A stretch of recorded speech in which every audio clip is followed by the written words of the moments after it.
Le décrochage scolaire, un phénomène complexe qui inquiète parents, enseignants et direction.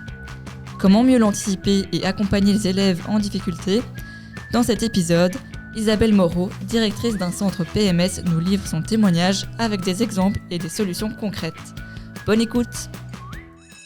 Bienvenue dans l'heure de fourche, le podcast animé par le secrétariat général de l'enseignement catholique.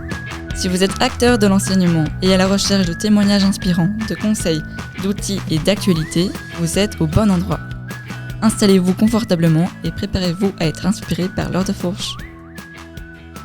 Bienvenue dans ce nouvel épisode du podcast L'heure de fourche, où nous explorons ensemble des thématiques liées à l'éducation. Aujourd'hui, avec Déborah, nous abordons un sujet essentiel, le décrochage scolaire.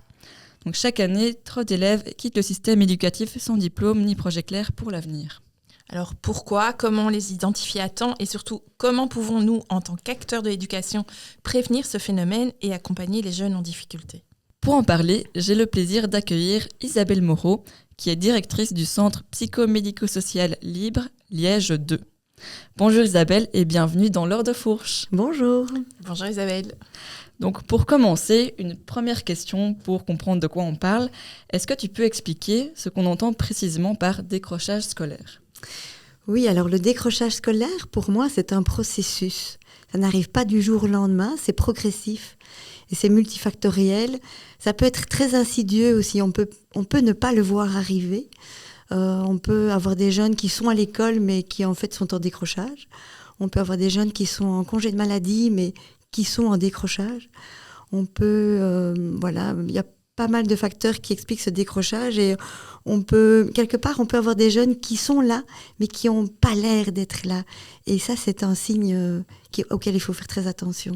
Et alors, tu parlais de multiples facteurs. Et quels sont, en fait, s'il y en a, si c'est possible en tout cas, quels sont les principaux facteurs qui peuvent mener un élève à décrocher malheureusement ?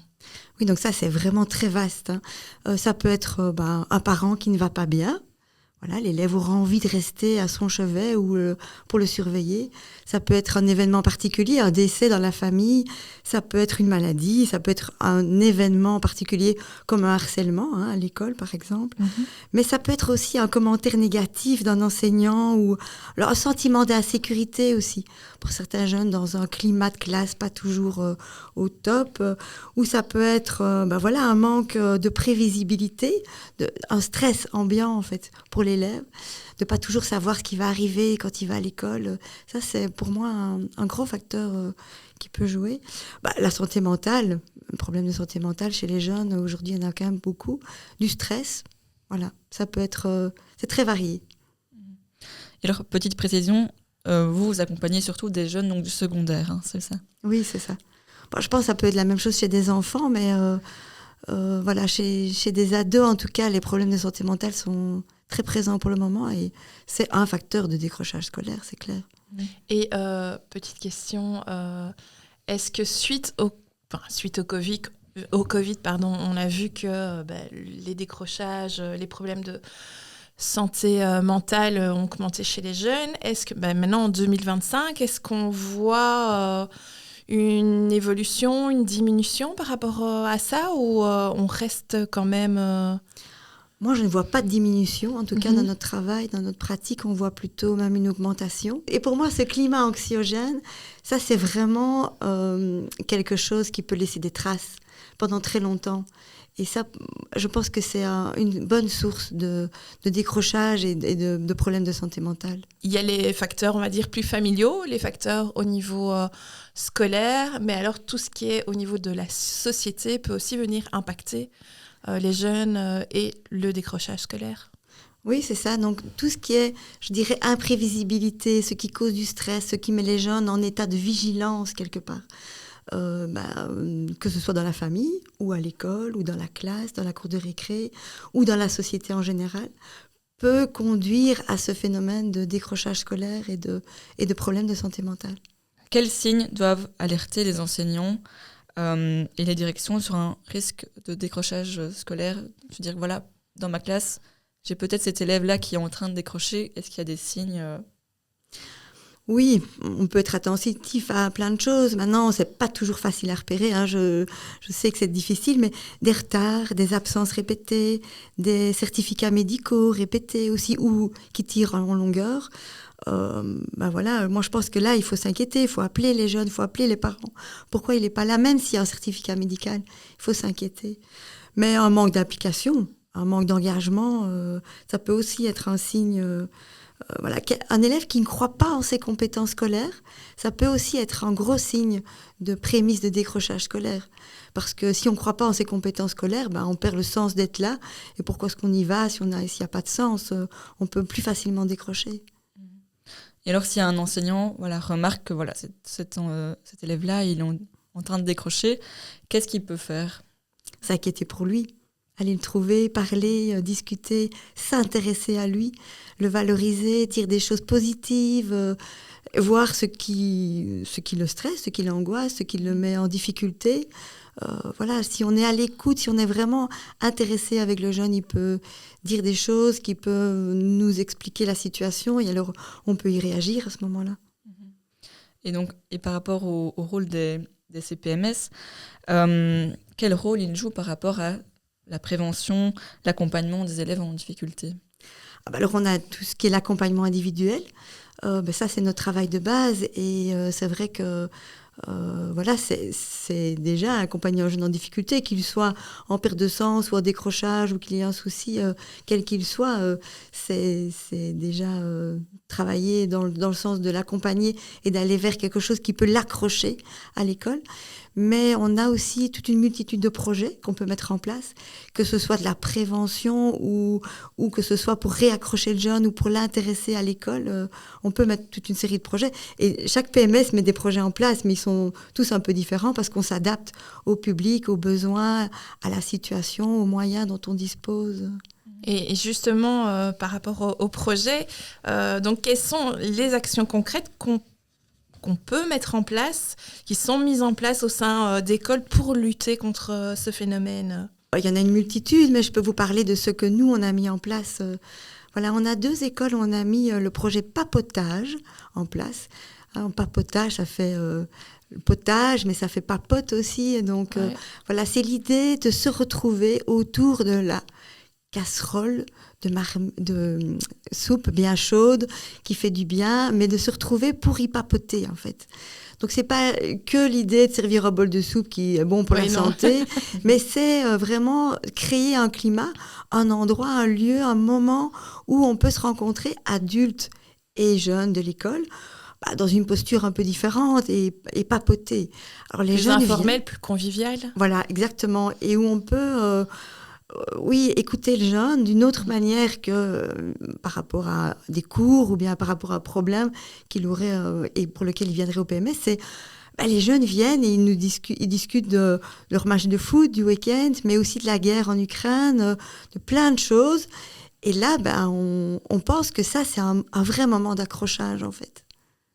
C'est tout à fait important parce que c'est vrai qu'au sein même de la classe où on est plus dans le cours qui est donné, le jeune n'a peut-être pas l'occasion ou n'ose peut-être pas du coup s'exprimer. C'est une manière de créer une relation de confiance oui, c'est ça. Au sein de l'école. Ce que je pense qui est vraiment important, c'est que les adultes soient là avec juste la présence, c'est être là et à l'écoute qui est important. C'est pas faire quelque chose. Nous, on a installé des tables hautes au milieu de la cour, donc c'est tous les lundis midi. On est là avec la grosse marmite, des bols, une grosse louche, et alors les jeunes se servent ou on les sert aussi, parce que c'est aussi apporter du soin à l'élève que de lui servir un bol de soupe. C'est montrer qu'on est attentif à lui, qu'on lui veut du bien, qu'on est là pour être avec lui dans cette période d'apprentissage et d'une autre manière, mais plus dans une relation, dans une autre posture que l'enseignant ou l'agent PMS. Alors, on aimerait que les profs viennent plus boire un bol de soupe. Certains viennent, les éducateurs sont là aussi, ça c'est super important. Nous, on essaie d'être là le plus souvent possible, voilà. C'est un espace-temps, c'est un lieu et c'est la création d'un lien, en fait. lien de confiance alors qui se met en place. Exactement. Et vous demandiez tout à l'heure ce qui fait prévention par rapport à l'accrochage scolaire. Eh bien, moi, je pense vraiment que c'est le fait que nous soyons des adultes bien ancrés, bien dans nos baskets, comme on dit, et attentifs aux jeunes. C'est déjà énorme, en fait. On ne se rend pas compte, mais juste être à l'écoute du jeune avec ses difficultés, là où il est à ce moment-là, voilà, on pense qu'on ne fait rien, mais on fait énormément de choses. Et ce projet donc, de papotage, il a démarré il y a combien de temps ? Il a démarré avec un projet du Fonds social européen. On a eu quelques petits moyens supplémentaires et en termes de personnel, je veux dire, voilà, ça nous permet de sortir un peu la tête hors de l'eau des entretiens individuels parce qu'on a énormément de demandes et de faire des projets qui sortent un peu de l'ordinaire, mais on voit que c'est vraiment primordial et que ça a beaucoup de sens en fait. Même si dans un premier temps on se dirait ouais, servir un bol de soupe sur le temps de midi, ben non, en fait ce projet il a énormément de sens. Et est-ce que tu voulais nous parler d'autres projets ? Je sais pas si Oui, on en a d'autres. On a fait pendant plusieurs années Cap Devant. Donc on allait à la rencontre des jeunes qui étaient en très grand décrochage scolaire, c'est-à-dire qu'ils venaient plus à l'école du tout depuis un bon bout de temps, parfois depuis plusieurs années. Alors on pensait qu'on allait les déranger un peu en allant à leur domicile et en fait pas du tout. Ils étaient et surtout les parents étaient surpris mais contents, reconnaissants en fait, qu'on vienne à leur rencontre et qu'on s'inquiète pour eux qui ne viennent pas à l'école.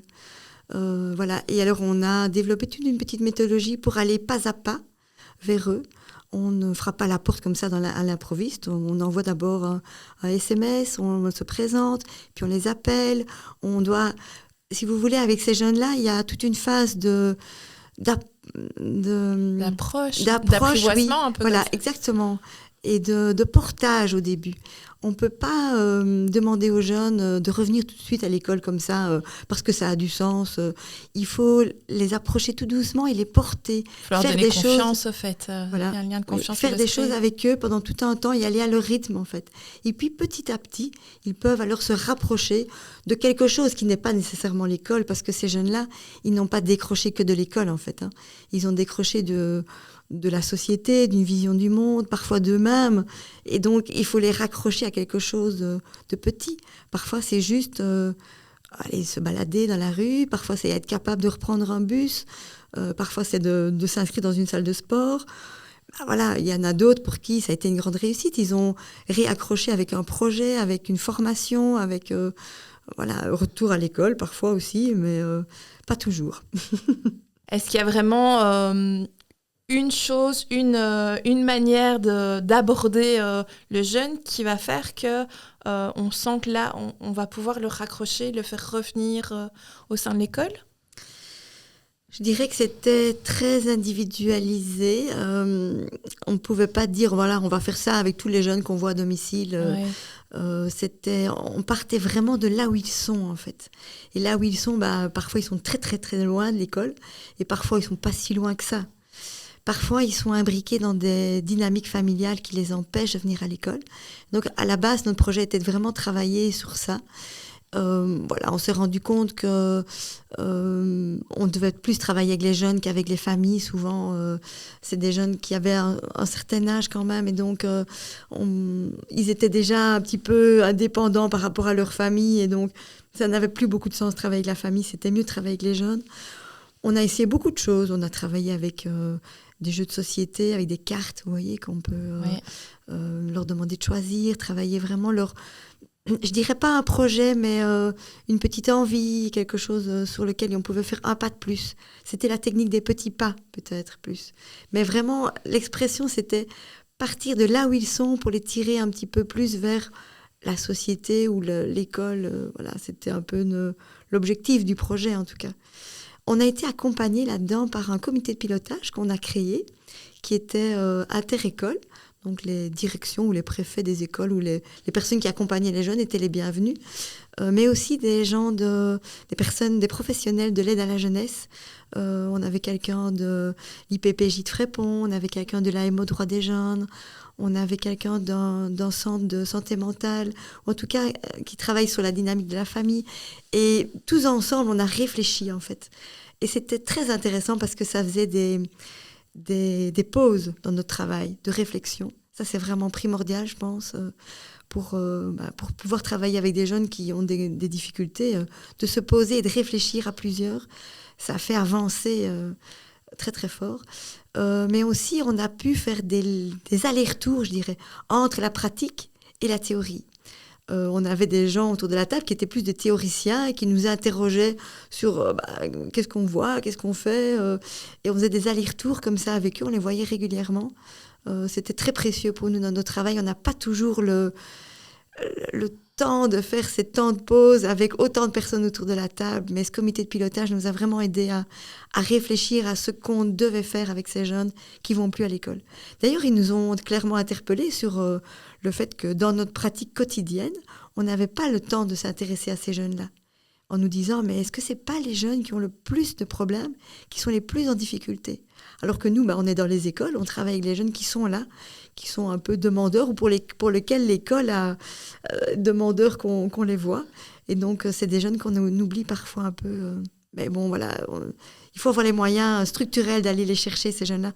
C'est des jeunes qui prennent beaucoup de temps parce que, comme je disais, il faut les porter dans un premier temps. Dans un second temps, ils font plus des choses eux-mêmes, mais dans un premier temps, il faut vraiment faire les choses avec eux. Oui, une question donc, comme tu dis, de manque de temps qu'il faut pouvoir donner, pouvoir s'entourer aussi de personnes expertes ou tissus associatifs qui viennent aider à ce moment-là, pas rester seul en fait.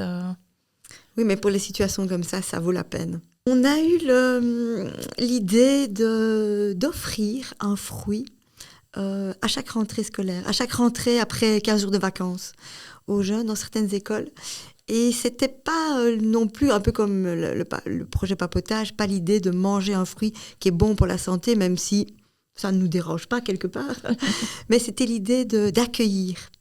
Parce qu'on pense que l'accueil, c'est vraiment primordial aussi. Et c'est pas que l'accueil après 15 jours de vacances, c'est l'accueil tous les matins ou à chaque heure de cours. Mais voilà, nous, dans nos moyens, nous de PMS, on s'est dit, accueillir les jeunes à leur retour après 15 jours, c'est un peu dire, on est content de vous revoir. Et c'est le fruit, ce n'est que le moyen pour avoir le lien, en fait, pour être en contact avec le jeune. Et c'est toujours la même chose, c'est le lien, le relationnel qu'on construit avec les jeunes qui font accrochage scolaire. La nourriture, ça marche bien apparemment. Ouais. En tout cas, comme déclic pour créer ce lien. Oui. Justement, je vais vous parler d'un projet qui n'utilise pas la nourriture. On voudrait travailler avec la respiration. Parce que la respiration, c'est quelque chose qu'on a toujours avec nous, qui est gratuit, qui est facile, qui est primordial pour la santé aussi, mais qui apporte un bienfait presque magique. Mais c'est pas magique, c'est scientifique en fait. Ça peut très fort calmer le système nerveux de chaque personne qui utilise et qui pratique un peu ces techniques de respiration. Et ça, moi, je rêve d'une école où on ferait 3 fois 5 minutes de respiration en cohérence cardiaque, par exemple, sur la journée. 5 minutes à la première heure de cours, 5 minutes avant ou après le dîner et 5 minutes en fin de journée. C'est une technique qui a prouvé que ça pouvait être utile. Ça pourrait diminuer la tension dans l'école, dans la classe. Ça peut vraiment être extrêmement utile pour la santé de chaque personne qui le pratique. Mais c'est aussi un très bon moyen de gérer la crise. Quand on est face à une crise, et on peut se dire que les jeunes d'aujourd'hui vont avoir beaucoup de crises à gérer dans leur vie, eh bien, c'est un moyen, s'ils le pratiquent, s'ils le connaissent, ils peuvent avoir le réflexe de l'utiliser dans le restant de leur vie comme moyen, comme technique pour les aider eux-mêmes à gérer la crise. Et je ne vois pas très bien, peut-être que vous allez me dire que vous en voyez d'autres, mais moi je ne vois pas d'autres choses plus importantes à apprendre aux jeunes finalement aujourd'hui que de prendre soin d'eux, prendre soin de leur entourage, parce que quand on pratique ça, on est aussi différent avec son entourage. On peut avoir une qualité relationnelle qui est bien plus importante, et que d'apprendre à gérer, à se gérer dans les crises qui vont arriver dans leur vie. Ouais, c'est super intéressant parce que, au fait, aujourd'hui, en termes de bien-être au travail, on en parle beaucoup de ces exercices de respiration, de cette cohérence cardiaque. Et c'est vrai qu'elle prend aussi de la place de plus en plus, je trouve, à l'école. On l'entend de plus en plus dans des écoles même très petites, en maternelle, où on commence à faire ces exercices-là de respiration. Et oui, ça devenait un espèce de rituel où on apprend dès tout petit. C'est vrai que c'est une manière de gérer son stress, de faire face à l'anxiété quand elle arrive et de revenir à l'instant présent, quoi.